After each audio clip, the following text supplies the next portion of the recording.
Mum has this thing at school, and when he goes, people goes, they go, he goes, yeah. He goes, yeah, but when I play Glastonbury, and it sort of just... Because last year we were really lucky we did Glastonbury. Only because I wrote these songs about my granddads in the First World War, and so Billy Bragg said, could we come on and do something at left field? So we went, no, yeah, all right.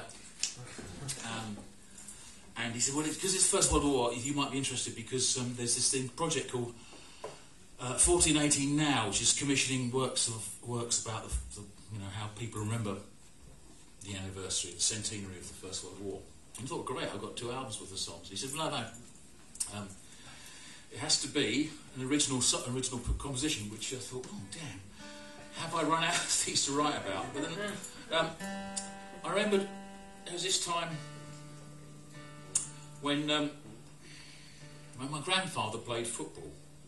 I don't know, I must have told you before, but my mum's dad, Henry Robber, he got poisoned by mustard gas in the First World War.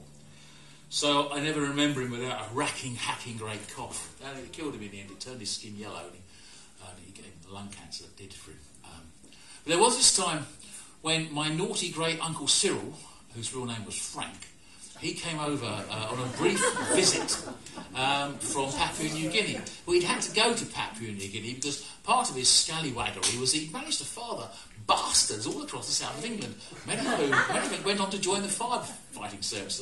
Anyway, so he scarpered off to Papua New Guinea, where he met Margot. Frank was probably like that big, took after my granny, short and vitriolic, right? Poisonous. And Margot was like 6 foot 11 inches tall, and Margot died for pearls. And Frank, in his usual inimitable manner, did bugger all, I imagine, really. And then Margot's back packed up, so they had to come back to London for surgery. And so Frank, Uncle Cyril, Frank came in hoping that the firefighters wouldn't get him, just for a brief visit. And one day we went for lunch at a pub somewhere, and I was like a 10-year-old kid, and I had a ball, like all kids just want to play football, boys didn't want to play football when I was a kid. And I was rubbish at football, obviously, which is why I took up the guitar again. Anyway, that's another story. So we came out the pub, and suddenly Uncle Cyril spotted my ball and said, let's have a bit of a kick-about. And this was amazing, because, this is the generation of gentlemen who never got out of bed before they put a trilby on. Right? And suddenly all these old boys in there, it's just July, so they're all wearing gabardines and trilbies. They went, yeah, all right. And the trilbies came off, and the raincoats came off, the jackets came off, in some cases even the waistcoats came off, and they all huffed and puffed about after the ball, happy as Larry. And I think about that, and you think, because that's what they just wanted to do. So a bit of a kick-about. And I thought, I can understand why Christmas Day 1914, they went, yeah, let's have a bit of a kick-about. Yeah, Jerry, fancy a bit of a kick-about? And Jerry went, yeah, natürlich, a bit of a kick-about. This ganz gut, yeah, Fußball.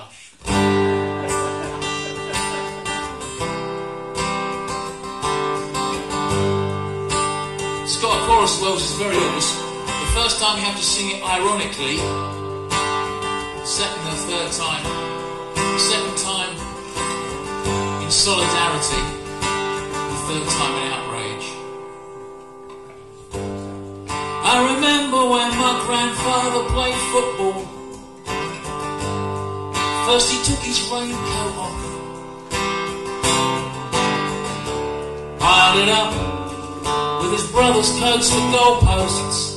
Then they ran about and laughed and wheezed and coughed. They were 10 years old again.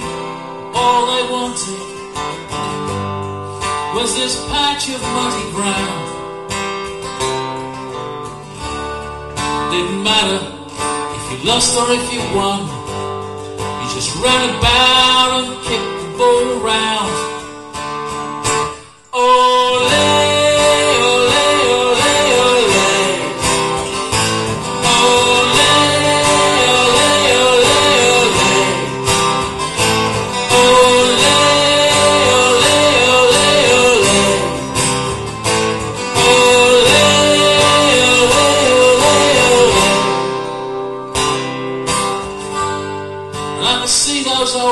Rising from their trenches. First they put their rifles down, took their greatcoats off, piled them up for goalposts, found an old tin can to kick around. They was little more than kids, and it was Christmas. Fritz and Harry, Tom and Hans. Though their general said, "You'll all be home by Christmas," there they were in no man's land. Ole, ole, ole, ole. Ole, ole, ole, ole. Ole, ole, ole, ole.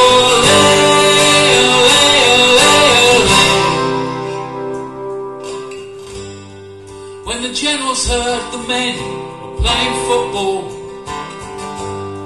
swapping fags and shaking hands,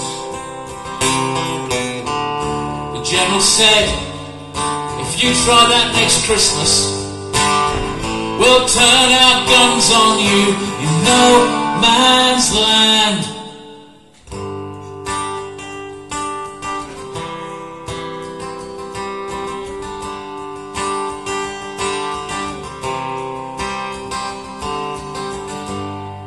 I remember when my grandfather played football. First he took his raincoat off, how he stumbled round, staggered and bent double, and how his gas lungs rattled when he coughed. Ole, ole, ole, ole.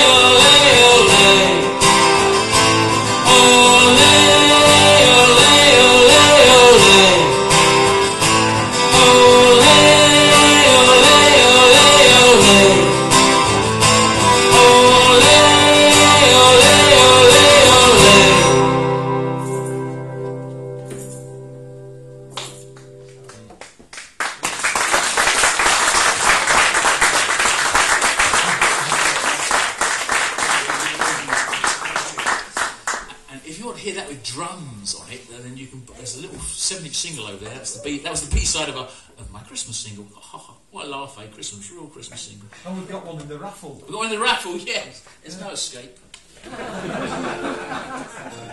This is.